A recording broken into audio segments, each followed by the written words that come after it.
Bueno, parece que ahí estamos grabando. Eh, Mi idea es que hoy te cuento un poquito de una eh, técnica para el análisis de superficies o de film delgados que se llama difracción por reflexión de electrones de alta energía. Las siglas en inglés son estas, READ, no lo voy a pronunciar en inglés. Mi intención era que veamos un poco esta técnica porque justamente el equipo que tenemos en el PLD que tenemos en el AFISO viene con eh, con este tipo de instrumental acoplado a la cámara de láser, ¿no? Así que bueno, la idea es que veamos un poquito de qué se trata. Te repito que por lo menos esta clase y la próxima, mi idea es que veamos lo que son técnicas de superficie. Si tenés suerte, la próxima clase vamos a ver neutrones, cómo se usan neutrones para el análisis de superficies también. Solo tengo que encontrar las clases, no sé dónde están. Bien, este, sigamos. Como ya te he dicho, la difracción por reflexión de electrones de alta energía se usa para caracterizar la superficie de materiales cristalinos. Hay,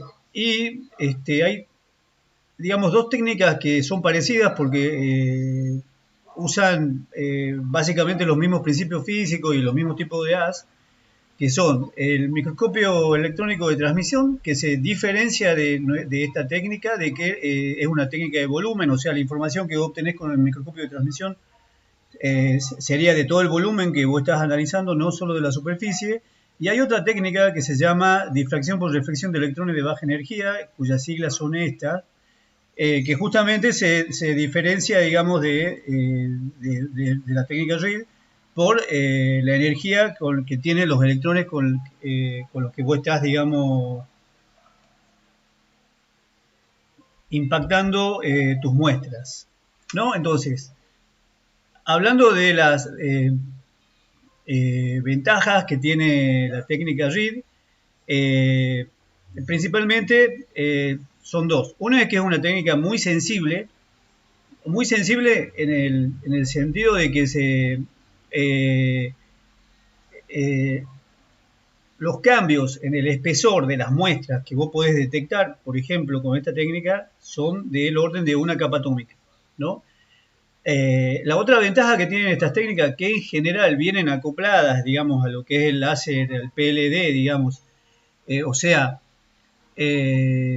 a un sistema de deposición por láser pulsado, que sería, digamos, el nombre en castellano de lo que significa PLD.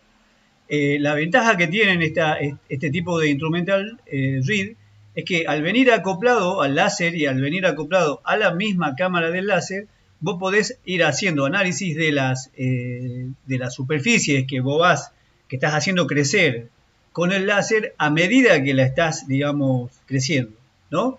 O sea, podés hacer mediciones in situ. En el mismo momento que vos estás, digamos, generando las películas, podés analizar, digamos, cómo va cómo se va desarrollando, digamos, la película o el film que estás haciendo crecer con el láser. La idea mía no era ahora hablar del láser, pero básicamente el principio de funcionamiento del láser, por ejemplo, que tenemos en el AFISO, es que vos le pegás con un pulso de un láser ultravioleta, ahora exactamente no me acuerdo la longitud de onda, a un target, a un blanco, ¿no? Ese blanco está colocado, inclinado arriba de la muestra estaría acá abajo, no sé si me ves a mí, ¿no? Entonces el láser pega acá arriba y la muestra está acá abajo. Entonces lo que hace el láser cuando le pega, digamos, al target, al blanco, que tiene el material con el que vos querés hacer crecimiento, es lo hace puré.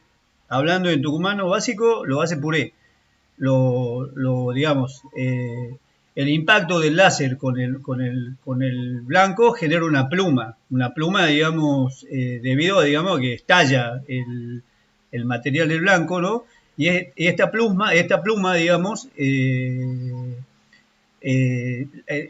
las condiciones de la pluma son las del plasma. Es un plasma que la idea o el propósito es que este plasma se vaya depositando de manera ordenada sobre el sustrato que vos tenés abajo y de esa manera digamos, se pueden generar films o tipos de crecimiento que tienen características especiales, ¿no? Bien, entonces a ese equipo que en castellano se llama deposición por láser pulsado, que es el PLD, se le asocia, se le acopla, se le suma este tipo de instrumental que sirve para analizar las muestras que vos vas generando en el momento que la vas generando, ¿no? No tenés que sacarla de la cámara, por ejemplo, y llevarla a otro lado para analizarla. Entonces, eso tiene ventajas como que, por ejemplo, evitás cambios estructurales o de fase debido a la exposición a la atmósfera, porque vos no lo sacás de la cámara para analizarlo, ¿no? O tampoco es necesario que esperes a que el material se enfríe para analizarlo, entonces no tenés problemas, te sacás de encima los problemas que se generan en la estructura cuando el material se está enfriando, ¿no? Entonces, debido a estas ventajas que tiene el equipo que está adosado al mismo láser, vos tenés una información mucho más precisa sobre la estructura y los defectos que tenés en la muestra que estás creciendo. Entonces, acá esto es un esquema bastante simplificado de cómo es el sistema RID, ¿no? Siempre hay una pistola de electrones, no sé si ha visto que en casi todas las clases hay una pistola de electrones. Si no hay una pistola de electrones, hay algo parecido, o un reactor nuclear. Pero en este caso es una pistola de electrones, ¿no? Bien, ya vamos a hablar un poquito más adelante de lo que son las pistolas de electrones. Esta es la pistola de electrones, la muestra, digamos, está acá colocada sobre un portamuestra. Se supone que esta es la muestra que vos estás haciendo crecer, digamos, con el equipo, con el láser, con el PLD, ¿no? Y acá tenés un detector CCD, de lo que ya hemos hablado, no me acuerdo, con los hemos visto SEM, hemos hablado un poquito cómo funcionaban estos detectores, así que no voy a hablar mucho de eso ahora, ¿no? Pero la idea es que el haz de electrones incide en forma rasante, digamos, sobre la muestra que vos estás estudiando, con la idea de que los electrones se reflejen, ¿no? Sobre la superficie de la muestra y bueno, y la idea es analizar la muestra o caracterizarla a partir de los patrones que se generan por interferencia de onda, digamos, sobre el detector, ¿no? Bien. Entonces, acá es importante que saber el dato de que también es un dato que en general, cuando vos estás trabajando con técnicas de caracterización que involucra el uso de haces de partículas como electrones, sí, sobre todo con electrones, es muy importante la cuestión del vacío, ¿no? Entonces, la presión óptima para que esto funcione bien, para que uno tenga problemas con el haz, tiene que estar por debajo de 10 a la 5 milibar en la cámara, digamos, donde tenés montado todo este sistema, ¿no? Bien. Entonces esa es la idea. Mandar electrones, un haz de electrones en forma rasante sobre una muestra de tal forma que estos se reflejan en lo que serían las primeras capas atómicas de la muestra, en las capas superficiales, de las que hemos hablado en la clase pasada, y entonces estas ondas reflejadas van a generar unos patrones de interferencia a partir de los cuales nosotros podemos tener información acerca de qué es lo que estamos creciendo acá sobre el portamuestra, ¿no? Bien. Hasta ahora no hay ninguna complicación, ¿no? Bien. Entonces, ¿qué hay que saber? Que solo los átomos de la superficie contribuyen a formar el patrón de difracción. Hay que saber que los electrones incidentes se reflejan en los distintos planos atómicos, digamos, y sigue las leyes de la mecánica ondulatoria, o sea que debido a las propiedades ondulatorias de los electrones, sus respectivas ondas piloto van a generar distintos patrones de interferencia, o sea, se van a comportar como si fuera efectivamente una onda, ¿no? Y van a generar un patrón de interferencia que, si uno sabe interpretar su información, te va a dar datos acerca de la estructura cristalina superficial, acerca de la periodicidad, por ejemplo, o te va a dar datos como lo que son los parámetros de red.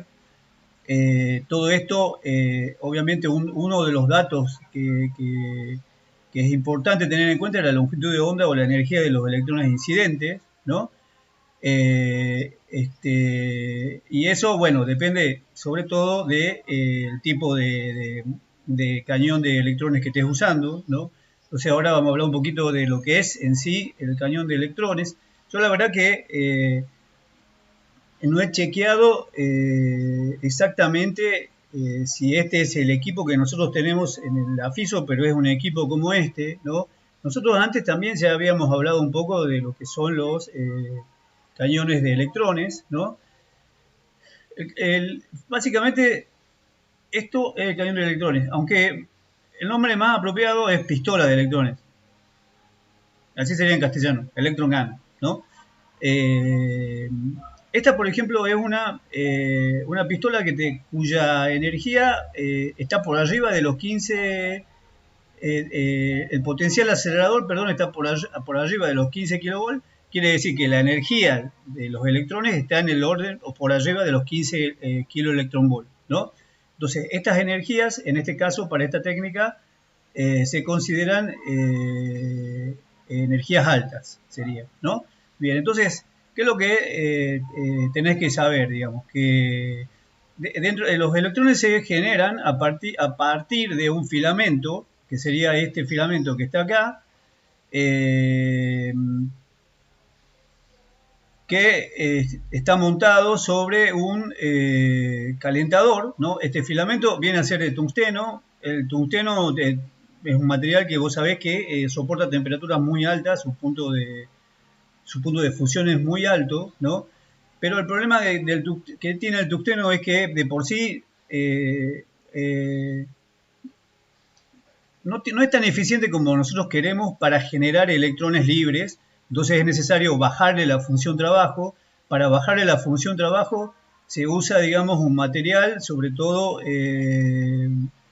acá, en lo que es el cátodo de metal mixto, ¿no? Que está hecho con tungsteno poroso, ¿no? Y que está montado sobre el calentador, y los poros lo que contienen es este material, ¿no? Que además está recubierto por otro tipo de elementos químicos, que uno de los cuales creo que era el rutenio. La idea de todos esos compuestos y la idea, digamos, de darle al tungsteno esta estructura porosa es tratar de conseguir que justamente la función trabajo del material esté por debajo de los 2 electronvolts, o sea que sea muy pequeñita, o sea que para los electrones sea muy fácil saltar ese potencial y escaparse, digamos, de lo que es el cátodo, ¿no? Entonces, vos con este diseño, digamos, en base a lo que es el tungsteno poroso, digamos, que contiene este material y que además está recubierto con el rutenio, es justamente que no te hace falta elevar la temperatura hasta 1000 grados para tener una buena emisión de electrones. ¿Por qué? Porque tu función trabajo es mucho menor. Entonces, la eficiencia que tiene este tipo de materiales para generar electrones es superior. Entonces, si vos te fijás, esto es justamente lo que se llama un electrodo de Wernher, que es lo que habíamos visto que tenía la microsonda, ¿no? Está construido de esta forma. Yo en realidad no te estoy dando muchos detalles. Tiene mucho más detalle, digamos, el diseño, la construcción y el principio de funcionamiento de este dispositivo, pero bueno, la idea es que yo te cuento más o menos lo que es lo básico, ¿no? En este caso, por ejemplo, esta pistolita está entregando un haz que está por arriba de los 15 electron volt. Bien, había que acordarse que los electrones cuando salen, digamos, del cátodo, eh, sus energías están distribuidas de acuerdo, digamos, a una función de distribución, ¿no? Pero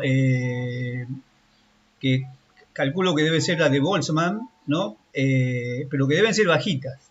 No es que los electrones salen con este potencial, y obviamente para que alcancen ese potencial, la pistola debe contener acá, digamos, en la parte de adelante, en el caño, sería un potencial acelerador que justamente debe tener 15.000 voltios. O sea, acá, digamos, todo lo que es la aislación eléctrica debe ser muy importante, así que tener 15.000 voltios en esa puntita, ¿no? Sí, bien. Listo. Eso es lo que te quería contar de la pistola de electrones. Eh, Acá está el equipo que tenemos en el AFISO. Este equipo, la verdad que es el orgullo del AFISO y del Departamento de Física. Eh, digamos que los que están a cargo del funcionamiento son más Manuel Villafuerte y Germán Briú, ¿no? Yo en general nunca me he comprometido mucho con el funcionamiento ni con el uso del equipo, aunque me gustaría hacerlo, ¿no? Acá lo que está marcado es lo que es el sistema RID. El sistema RID, digamos, sería todo estaría montado sobre este eje que es transversal. Es un eje transversal porque el eje longitudinal del láser es este, ¿no? Entonces, este es el láser. Este es el que larga el pulso del láser ultravioleta sobre las muestras que estarían dentro de esta cámara, que es la cámara de vacío, ¿no? Y vos fíjate que el sistema RID está transversal, o sea, esta sería la pistola de electrones y acá estaría la cámara CCD, ¿no? Que es la que hace el análisis, que se encarga de la formación de las imágenes, ¿no? Y, bueno, me fijé, lo busqué, es marca KSA 400 y todo el equipo es marca Neocera, ¿no? Bien. Eh, entonces, te repito, ¿cuál es la idea? Vos con este láser pulsado, que acá hay un sistema de espejos y de lentes que lo guían, digamos, hacia un portamuestra que está, perdón, hacia el blanco que está dentro de esta cámara, vos lo que conseguís es, o el propósito de este sistema es hacer crecer películas delgadas, ¿no? Por medio de este proceso que yo te había contado hace un rato, ¿no? Entonces el láser está pegando sobre la muestra en esta dirección y en la dirección transversal está el sistema que analiza los espesores de lo que vos vas haciendo crecer. Sería que esa es la idea, ¿no? Básica. Bien, entonces para hablar un poquito de cuál es el fenómeno básico subyacente en la generación de los patrones de difracción de electrones, bueno, hay que acordarse un poquito de algo que vos ya sabés, que es el hecho, digamos, de que el electrón, como todas las partículas subatómicas, como todas las partículas cuánticas, tiene una característica dual, ¿no? O sea que tiene un comportamiento que bajo ciertas condiciones es una onda y bajo otras ciertas condiciones se comporta como partícula, ¿no? Entonces, en este caso, nosotros estamos explotando las características ondulatorias de la propagación de los electrones, ¿no? Entonces habría que acordarse que para un electrón de una energía dada, supongamos que sea la energía de 15 electronvolt que manda, digamos, la pistola de electrones que acabamos de ver, para electrones con esa energía van a tener una longitud de onda asociada, lambda, que va a ser igual a la constante de Planck sobre la cantidad de movimiento, ¿no? Esta ecuación, vos ya la conocés, es la que te define, digamos, la longitud de onda del electrón, y a partir de que vos tenés esta longitud definida, vos al haz de electrones pasás a verlo como si fuera una propagación ondulatoria, ¿no? Entonces, En síntesis, al ser, digamos, al comportarse, digamos, los electrones como una propagación ondulatoria, cuando, digamos, se encuentran con una red cristalina, van a seguir las leyes de Bragg, ¿no? Eso es, digamos, la ley de Bragg, ya la conoces porque la tenés que haber visto en estado de la materia, por lo menos, ¿no? Acá en este esquema, digamos, es bastante sencillo, cuenta un poco rápido cómo sería el principio de lo que son las leyes de Bragg. Vos tenés un haz incidente, yo te diría que son electrones, pero podrían ser rayos X, ¿no? Entonces, este haz incidente está, digamos, le está pegando con un ángulo rasante a una serie de planos cristalinos, ¿no? Entonces, digamos, el haz se va a reflejar. Entonces, digamos, en el haz reflejado, fíjate que va a haber una diferencia de camino entre las reflexiones producidas en distintos planos, y eso te va a generar, digamos, algunas zonas donde estas ondas reflejadas, digamos, se van a producir una interferencia constructiva, y otra zona donde va a tener una interferencia destructiva, y bueno, eso te va a generar, digamos, un patrón de interferencia o de difracción, como le quieras llamar, ¿no? Que digamos, va a estar basado en lo que es en sí la ley de Bragg, ¿no? Que dice que vas a tener, digamos, el efecto constructivo máximo entre dos, digamos, fracciones reflejadas del haz, lo vas a tener cuando la diferencia de camino sea igual a un número entero de las longitudes de onda, digamos, eso también estoy seguro que ya lo sabés. Esa es la base, digamos. Esta parte de estudiar esto es lo mismo que estudiar difracción de rayos X, solo que en vez de estar usando fotones X, estamos usando electrones, ¿no? Bien. Entonces, en base a este fenómeno se obtienen este tipo de patrones, ¿no? Acá se está, digamos, estudiando arseniuro de galio, ¿no? Vos fijate que acá vos estás orientando el haz en función de diferentes planos atómicos del cristal que estás estudiando, y estás, digamos,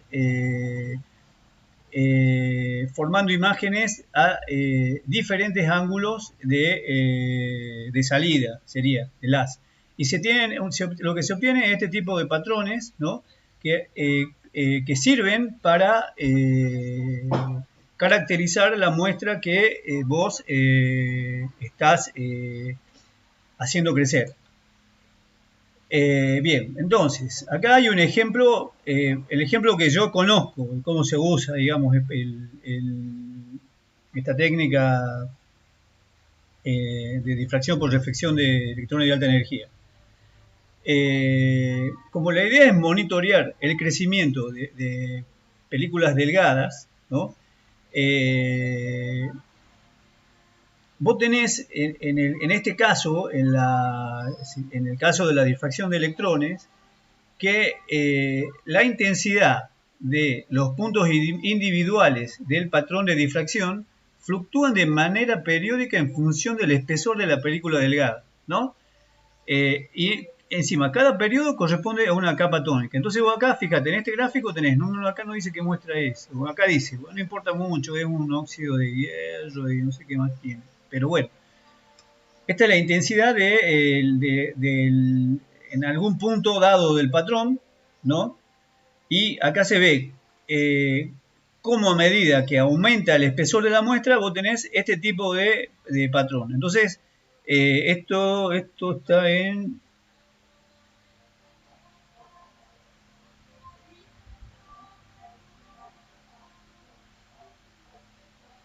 Dice ml, la verdad no sé qué es. Pero si cada uno de estos, digamos, si el periodo de estas oscilaciones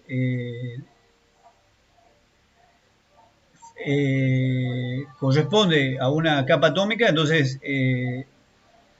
desde esta punta hasta esta punta tenés que tener, digamos, el espesor ese corresponde al espesor de una capa atómica, o sea, debe ser una longitud muy mínima, aunque acá dice ml, no sé qué significa eso. Bien, entonces, vos fíjate que a medida que vas haciendo crecer la muestra, ¿no? Esta medición lo están haciendo in situ en el mismo momento que estás vos generando la película delgada, vas obteniendo este tipo de patrones y que te va indicando, digamos, justamente el espesor, ¿no? Con esto vos lo medís al espesor. Entonces acá abajo tenés el espesor y arriba tenés el tiempo digamos, que lleva el crecimiento de la muestra, ¿no? Acá tenés otros ejemplos, ¿no?